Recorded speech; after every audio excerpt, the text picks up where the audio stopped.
안녕하세요. 정치를 쉽게 풉니다. 정치 10던.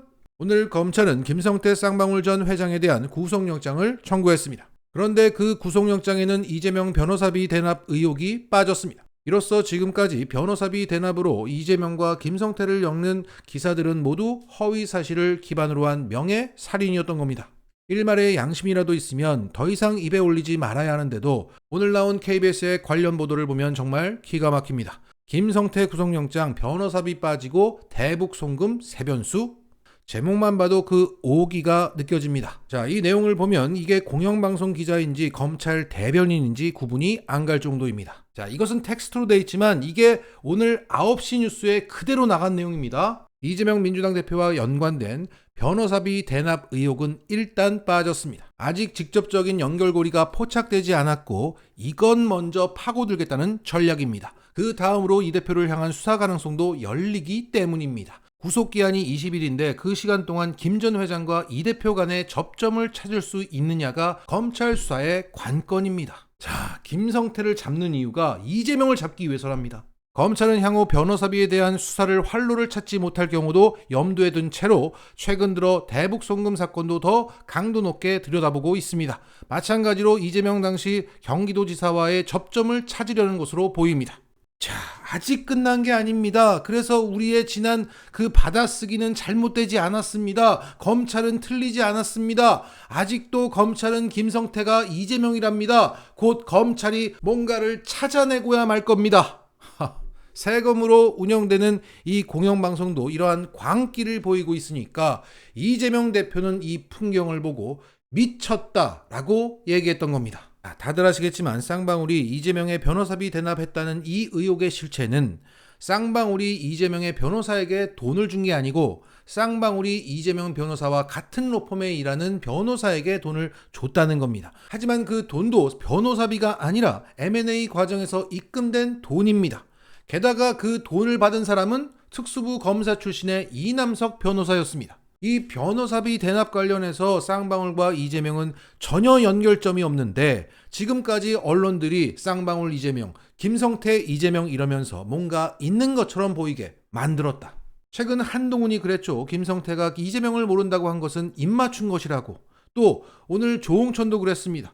김성태 대북 송금에 상상 못할 얘기가 나올 수도 있다. 이러한 마타도와 어그로가 떼지도 않은 굴뚝에 연기를 크게 만들었다. 그 보도량과 악의성을 감안한다면 이재명 대표에 대한 명예살인이라고 해도 모자람이 없습니다. 자, 이런 가운데 이재명 대표에 대한 검찰 수사가 돌고 돌아서 결국 대장동 사업에 대한 배임 혐의가 남은 쟁점이 되었습니다. 오늘 그 배임과 관련된 검찰발 보도가 3개 나왔습니다. 하나는 SBS의 X표 보도입니다. 검찰은 압수수색을 통해서 성남시에 어떤 보고서 초안을 확보했다. 그런데 그 초안과 최종안을 비교해 보니까 달라진 게 있더라. 그 초안에는 실무자의 의견이 적혀져 있었는데 그게 대장동 일당들이 원하지 않는 의견이었다. 그런데 그 의견 위에 이재명 성남시장이 X표를 표시한 것 같다. 왜냐하면 그 초안은 성남시장 이전까지 결제가 모두 완료된 상태였기 때문이다. 따라서 이재명 성남시장이 막판 대장동 일당이 원하는 대로 그 내용을 빼라고 X표시를 했다는 얘기라서 배임죄가 성립된다는 겁니다. 더군다나 이 유동규의 진술이 있다. 나는 당시 민간업자들이 대장동을 혼용 방식으로 개발하길 원한다는 사실을 진상이 형 정진상에게 보고를 했고 그 내용이 이재명 시장에게 전달돼서 이 시장이 혼용 방식에 대한 부정적인 의견을 삭제하라고 지시한 것 같다. 자, 정리하자면 대장동 업자들은 혼용 방식을 원했었는데 그 혼용 방식을 반대하는 의견을 이재명 성남시장이 삭제를 했다는 겁니다. 그런데 이 의혹 제기의 논리적인 맹점은 이재명 성남시장이 대장동 일당이 원해서 삭제를 했는지 나름의 생각이 있어서 삭제를 한 것인지 어떻게 단정할 수 있냐는 겁니다. 자, 가위바위보를 합니다. 이재명 밑에 있는 실무자들은 주먹을 내라는 의견을 냅니다. 그런데 이재명은 그 의견을 무시하고 가위를 냅니다. 그런데 대장동 일당도 가위를 원했답니다. 이후 상대가 보를 냈고 그래서 이재명은 이깁니다. 하지만 결과는 상관없어. 이재명 너 왜 가위 냈어? 유동규가 너한테 가위 내라고 했다는데 그래서 너 가위 냈지? 너희들 짰지?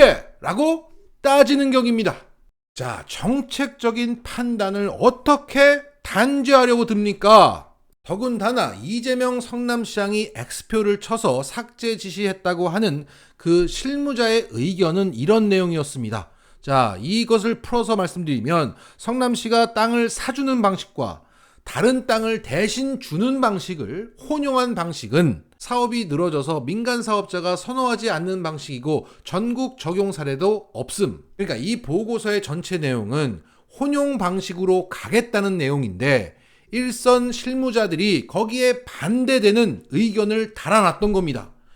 혼용 방식을 원했던 이재명 성남시장은 이것을 불필요한 사족이라고 생각할 수 있습니다. 그래서 빼버려 했던 것일 수 있는데 이게 뭐가 문제라는 겁니까? 정책적 판단이고 삭제할 만한 개연성이 충분히 있습니다. 이게 지금 무슨 시험 문제도 아니고 답이 똑같으면 컨닝했다는 겁니까? 자, SBS가 검찰로부터 소스를 받아서 정성스럽게 포장은 했지만 결국 남는 것은 또 유동규의 진술뿐입니다. 유동규가 그랬어요. 이 수준을 여전히 벗어나지 못하고 있다. 제가 유동규의 진술을 비하하는 이유는 그 1300페이지의 정영학 녹취록을 보면 2013년도부터 대장동 일당과 짜고 치고 3억 받고 100억을 약속받았던 유동규입니다. 그런 사람의 진술을 어떻게 믿으라는 겁니까? 검찰은 이 부분을 설득력 있게 설명하시고 유동규가 그랬어요 하시길 바랍니다. 자, 그리고 또 하나의 배임 관련 기사가 바로 TV조선의 이 기사입니다. 이 기사는 뭔가 새로운 게 나왔다는 게 아니라 TV조선이 검찰 내부 문건을 입수를 했다. 그 내용을 보면 대장동 개발에서 초과이익 환수 조항을 뺀 것은 명백한 특혜라고 검찰이 결론 내렸다. 이것이 법정 다툼의 중요한 변수가 될 것이다. 그 검찰의 핵심 논리는 이재명 경기도지사 시절 현덕지구 개발할 때는 초과이익 환수 조항을 넣어서 진행했다. 그런데 이재명 성남시장 때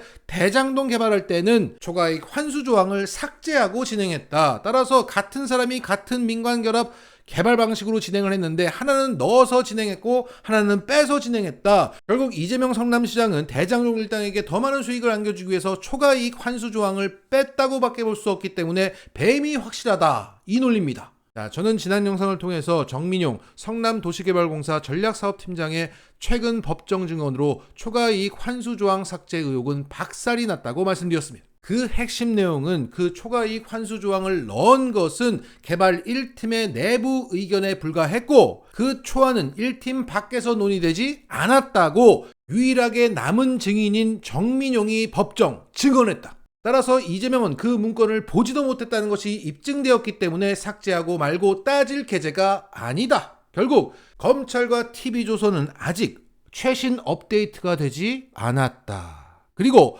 끝으로 중앙일보의 기사를 보겠습니다. 이재명 배임 규모 4자릿수, 검찰이 준비하는 핵심 증거.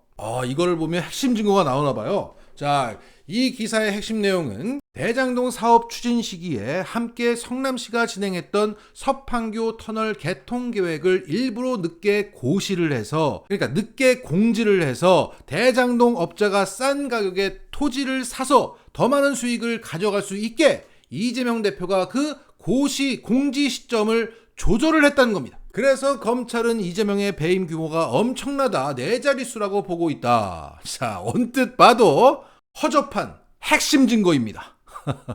자, 결국 이 지경이라는 겁니다. 이제 배임은 검찰에게 마지막 남은 입세인데 이것마저 이 지경이라는 겁니다. 그럼에도 불구하고 현재 진행 중인 블랙리스트 수사 진행 상황을 보면 무에서 유를 창조해서 기소 때리고 잡아놓는데 성공하는 상황을 보면 방심할 수 없다는 생각이 듭니다. 자, 정리하겠습니다. 검찰과 언론들은 이 지경입니다. 마치겠습니다.